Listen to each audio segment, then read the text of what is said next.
Sir Joel, ito na yung project bike natin.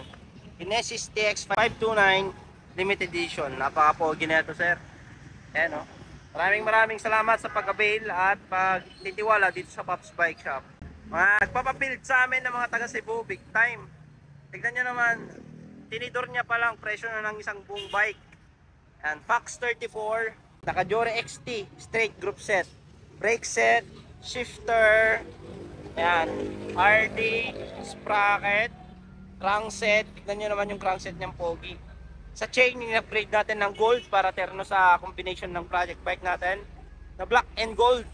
Ayan. Pag mga KMC na original, hindi kumukupas yan.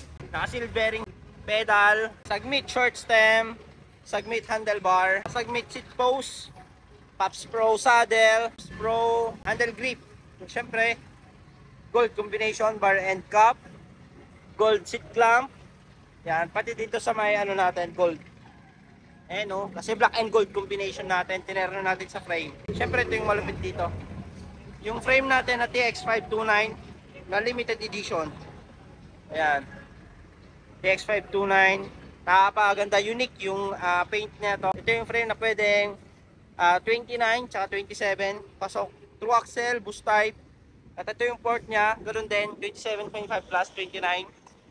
Pwede, just in case na gusto ni sir gawing 29 yung build niya, pwede. Papalitan niya lang ng ripset. Siyempre, ito pa. Yan. Naka speed 1 ratchet type na hubs. Pinakamaingay sa lahat ng hubs.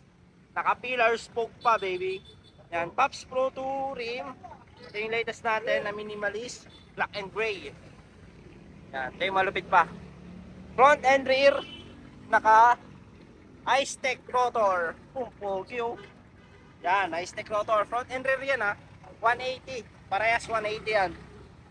Pogi yan. Kinesis. So, yan yung mga parts natin. Dito naman tayo sa gulong. Kasi yung sabi ni sir, mix kung pwede. Pwedeng sa kalsada, pwedeng trail. Kaya kinabit natin Maxxis Icon 27.5 by 2.35 para kahit nasa kalsada si sir is hindi makunat padjak yung gulong natin or bike natin. Yan, sa mga magtatanong magkano yung presyo na ito, huwag na natin sabihin kasi baka mapanood ng misis niya. Kompleto sa previous battle cage, tail light, chain protector, lever boot, patch kit. At syempre yung t-shirt natin na Pops Bike Shop. Thank you.